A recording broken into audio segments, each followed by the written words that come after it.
நிஜமாவே வந்து பார்த்தீங்க அப்படின்னா வந்து அரசியுடைய கேரக்டர் ஆர்க் நல்லாவே வந்து டெவலப் ஆகிட்டு இருக்கு. அவங்க வந்து முதல்ல வந்து ரொம்ப ஜாலியான வீட்டில் இருக்கக்கூடிய ஒரு பொண்ணாக இருந்து இந்த காதலில் விழுந்து ஏமாந்து அதே சமயத்தில் உண்மையிலே வந்து அவங்க நினச்சாங்க என்ன அப்படின்னா வந்து நம்ம இந்த குமாரோட சேர்ந்தா குடும்பம் ஒன்றாயிடும் அப்படின்ட்டு. இப்போ கடைசியில் அவ்வளோ பிரச்சனைகளுக்கு இடையில திருப்பி இப்போ வந்து கேஸில் ஜெயிச்சிட்டாங்க. குமரவேல் காலிலே விழுந்துட்டாரு. இப்போ சதீஷை கட்டிக்கிறியான்னு திருப்பி வந்து அந்த அத்தை வந்து நிற்கிறாங்க. பாண்டியனுடைய தூரத்துலேருந்து வானத்துலேருந்து குதிச்ச அக்கா. இப்போ என்ன நடக்கலாம்னு சொல்லிட்டு ஒரு வாட் இஃப் ப்ரெடிக்ஷன் தான் இந்த கதை. ஸோ நீங்கள் என்ன நினைக்கிறீங்க அப்படின்னு சொல்லிங்கிறத சொல்லுங்கள் கேட்டுட்டு ஃபுல்லாக. ஸோ இப்போ வந்து பார்த்தீங்க அப்படின்னா வந்து இப்போ வீட்டுக்கு வந்து அரசி வந்து கோர்ட்லேருந்து கிளம்பி வரலாம் அப்படின்னு வரும்பொழுதே இப்போ வாசலில் குமரவேல் நிற்க உடனே எப்படியோடா அவள் வந்து இந்த கேஸை வாபஸ் வாங்கிட்டா அப்படிங்கிற மாதிரி வந்து சக்திவேல் இது யோசிக்க, ஆனாலுமே வந்து அவள் போட்ட பிக்சர் இருக்கக்கூடாதே அப்படிங்கிற மாதிரிலாம் வந்து பேசிக்கிட்டு இருக்கும் பொழுதே அந்த லாயருமே வந்து இல்லைங்க, இந்த கேஸ் மட்டும் போன விதத்தில் கண்டிப்பாக 5-7 வருஷம் அவர் கிடச்சிருக்கும், அந்த பொண்ணு பரவாயில்ல பெரிய மனசு பண்ணி வாபஸ் வாங்கிடுச்சு அப்படின்னு சொல்லிக்கிட்டு இருக்கும் பொழுதே குமார் பக்கத்துலேருந்து கிளம்பி போகிறார். இங்கடா அவன் போனான் அப்படின்னு சொல்லிட்டு சக்திவேல் திரும்பி பார்த்தா இவர் நேராக போயிட்டு அரசின் கூப்பிடு, அரசி ஏன் அரசி இப்படி பண்ண, நீ பண்ணது தப்பு அரசி அப்படின்னு சொல்லிட்டு அந்த அண்ணனுங்கள்லாம் வந்து பேசிக்கிட்டு இருக்கும் பொழுது அரசி மெதுவாக திரும்பி பார்த்தா எல்லாரும் ஷாக்காக திரும்பி பார்க்குறாங்க. இவன் எதுக்குறான் வந்திருக்காங்க அப்படிங்கும் போதே வந்து டவக்கன்னு காலில் விழுந்து நான் பெரிய தப்பு பண்ணிட்டேன் அரசி, நான் அவ்வளோ பெரிய தப்பு பண்ணதுக்கப்புறமா நீ மன்னிச்சு இப்போ என்னை மன்னிச்சு நீ ஏற்றுப்பண்ணா நான் யோசிக்கவே இல்லை, அதாவது ஏற்றுப்பாங்கிறத விட என்னை மன்னிச்சு சரி போனால் போகுது அப்படின்னு விடுவேன்னு நான் நினைக்கவே இல்லை அப்படின்னு வந்து அவர் பேசிகிட்டு இருக்க இவங்க எதுவுமே பேசாமல் ஷாக்கில் பார்த்துட்டு இருக்காங்க. அந்த பக்கம் சக்திவேல் அப்படியே ஒரு மாதிரி வெறுப்பாக பார்க்குறாரு. என்னடா நினச்சிட்டு இருக்கான் நம்ம பையன் இப்படி மானத்தை வாங்குறான்னு எல்லாரும் பார்க்குறாங்க, காலிலே விழுந்து கிடக்குறான் அத்தனை பேர் முன்னாடி அப்படின்னு வந்து அவர்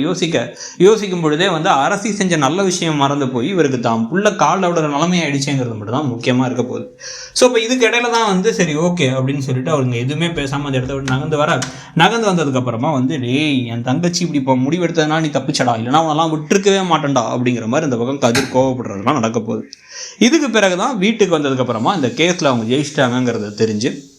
அந்த பாண்டியனுடைய அக்காங்கிற கதாபாத்திரம் அவங்க நேராக வந்து வீட்டுக்கு வந்து உட்காந்து சரி ஓகே இல்லை எனக்கு வந்து நான் உங்கள்கிட்ட பேசணும், நமக்குள்ள நிறைய விஷயம் நடந்துருச்சு, அதெல்லாம் பெருசாக எதுவும் யோசிக்காத பாண்டியா, அதெல்லாம் வந்து சூழ்நிலை நடந்துருச்சு, நானும் கோபத்தை சில வார்த்தைகள்லாம் விட்டுட்டேன், ஆனால் வந்து எனக்கு என்ன தோணுது அப்படின்னா வந்து இப்போ புரியுது உன் பொண்ணு தப்பு செய்யலை, எல்லாமே நடந்தது எல்லாமே எனக்கு புரியுது, இப்போ கண்டிப்பாக வந்து நீ வெளியே பொண்ணு தேடி போன அப்போ மாப்பிள்ளை தேடி போன அப்படின்னா அவ்வளோ ஈஸியாக கிடைக்கிறதுலாம் கிடைக்காது, ஆனால் எனக்கு வந்து நம்ம உறவு விட்டு போயிடக்கூடாது, ஏதோ கோபத்தில் பேசினதுக்காக சில விஷயங்கள் சண்டைகள்லாம் உறவில் வரதானே செய்யும், அதனால வந்து நீ வந்து மனசு வந்து உன் பொண்ணை என் பையனை கொடுத்துரு, சதீஷ்க்கு கட்டி வச்சிடலாம், முன்னாடி நடக்கிறதா இருந்த கல்யாணம் தான் வந்து தெய்வ நிச்சயம் பண்ண அப்போ கல்யாணம் அது நடந்திருக்கும் அப்படிங்கிற மாதிரி வந்து பேசும் பொழுதே வந்து இந்த தடவை தெளிவான பாண்டியன் இல்லைக்கா இது வந்து என் கையில் இல்லை இந்த முடிவு, நான் வந்து அரசிக்கிட்ட தான் கேட்கணும், என் பொண்ணை கேட்காம நிறைய முடிவுகள் எடுத்து நான் அவளுக்கு நிறைய கஷ்டப்படுத்திட்டேன் காயப்படுத்திட்டேன், இந்த தடவை நான் அந்த தப்பை செய்ய மாட்டேன் அப்படின்னு நேராக கிளம்பி போய் அரசியை உள்ளார கூப்பிட்டு அரசி இது வரைக்கும் நான் வந்து நிறைய விஷயங்கள் வந்து உனக்கு கேட்காமலே முடிவு பண்ணேன், அது சரின்னு எனக்கு தோணலை, நீ இப்போ முடிவு பண்ண உனக்கு இந்த சதீஷை கட்டிக்கிறதுக்கு விருப்பம் இல்லையா அப்படின்னு கேட்கும் பொழுது நேராக வந்து அப்பா நான் செய்ய போகிறத வந்து நீங்கள் எதுவும் நினச்சி தப்பாக நினைக்காதீங்க, ஆனால் இதை செஞ்சே தீரணும் அப்படின்னு நேராக கிளம்பி அரசி வெளில வந்தோடனே வா மருமகளே அப்படின்னு வந்து நம்ம பார்க்கும் பொழுதே அவங்க ஒரு முறைச்சிட்டு எனக்கு உங்கள் பையனை கட்டிக்கிறதுக்கு விருப்பம் இல்லை, எனக்கு சுத்தமாக விருப்பம் கிடையாது அப்படிங்கிற மாதிரி சொல்ல அவங்க அப்படியே அதிர்ச்சியாக திரும்பி பார்க்க எங்கள் அப்பா மேலே எந்த தப்புமே கிடையாது, நான் வந்து எங்கள் அப்பாவுடைய கௌரவத்தை காப்பாற்றுறதுக்காக மானத்தை காப்பாற்றுறதுக்காக நான் வந்து தாலி எடுத்து கட்டிட்டு எங்கள் குடும்பமானதுக்காக சில விஷயங்கள்லாம் நான் செஞ்சேன், அது சரியா தப்பா அப்படிங்கிறதுலாம் வேறு, ஆனால் வந்து அந்த சமயத்தில் அது ஒன்று தான் வந்து செய்ய தோணுச்சு, ஆனால் அதுக்கு நீங்கள் என்னென்ன வார்த்தை பேசுனீங்க எங்கள் அப்பாவை என்னெல்லாம் சொன்னீங்க அப்படிங்கிறது எனக்கு நல்லாவே ஞாபகத்தில் இருக்குது. அதுக்கு முன்னாடியே நேராக வீட்டுக்கே வந்து எல்லாரும் வந்து அவனுக்கு இப்போ கார் வாங்கி தரேன்னாங்க அது வாங்கி தரேன்னாங்க, அதனால் வந்து ஒரு 10 லட்ச ரூபாய்க்கு ஒரு கார் வாங்கி கொடுத்துரு அப்படின்னு சொல்லிட்டு கார் வாங்கி தர சொன்னது நீங்கள் தான், அதுக்கும் எங்கள் அப்பா வந்து அதுக்கு பணத்தெல்லாம் எடுத்து வச்சுருந்தார். அது மட்டும் இல்லாமல் வந்து பார்த்தீங்க அப்படின்னா நேராக கொண்டு போய் வந்து வீட்டுக்கே வந்து கல்யாணம் நின்று போய் பொண்ணு ஓடி போயிட்டா, தம்பி உடஞ்சி போயிருக்கான், உண்மையான பாசம் இருக்க அக்காவாக இருந்தால் தம்பி கூட கொஞ்சம் நேரமாச்சு ஆறுதலாக இருந்திருக்கணும், ஆனால் நாங்கள் நிறைய செலவு பண்ணிட்டோம், எங்கள் பணத்தை திருப்பி கொடு அப்படின்னு பணத்தை கராராக திருப்பி வாங்கிட்டு போனவங்க தான் நீங்கள். ஸோ உங்கள் மனசில் பாசம் அப்படிங்கிறத விட பணம் என்றைக்குமே முக்கியமாக இருந்திருக்கு. ஸோ அதனால் வந்து எனக்கு அப்படி ஒரு வீட்டில் வந்து வாழணும்னு எனக்கு தோணலை, எனக்கு உங்கள் பையன் வேணாம், எனக்கு உங்கள் குடும்பத்தை வந்து வரவும் விருப்பம் இல்லை, எங்கள் அப்பாவை காயப்படுத்தி நீ வந்து என் அக்கான்லாம் கூப்பிடாது, நீ எல்லாம் என் தம்பியே கிடையாது, சி அப்படிங்கிற மாதிரி பேசின ஒருத்தவங்களோட ஒரே வீட்டில் இருக்கணும் அப்படின்னு நினச்சாலே எனக்கு வந்து அது பிடிக்கல, தயவு செஞ்சு நீங்கள் எங்கள் வீட்டை விட்டு கிளம்புங்க அப்படின்னு வந்து அந்த பக்கம் அரசி சொல்ல அவங்க ஷாக் ஆகி உடனே வந்து ஏய் என்ன இப்படி பேசுகிறா அப்படின்னா வந்து கிளம்புங்க நீங்கள் அப்படின்னு வந்து அரசி சொல்லிட்டு அப்பா நீங்கள் எதுவும் பேசாதீங்க அப்படின்னு சொல்லி சொன்னதுக்கப்புறமா அவங்க அப்படியே தலையை தொங்க போட்டு கிளம்புன அப்புறமா இப்போ இல்லைம்மா உனக்கு ஒரு கல்யாணங்கிறத பண்ணி தானடி ஆகணும் அப்படின்னு வந்து கோமதி வந்து இந்த பக்கம் நிற்க, கோமதி என்ன இருந்தாலும் இவ்வளோ பெரிய விஷயம் நடந்துருச்சு, ஊருக்கே இந்த விஷயம் தெரிஞ்சிருச்சு,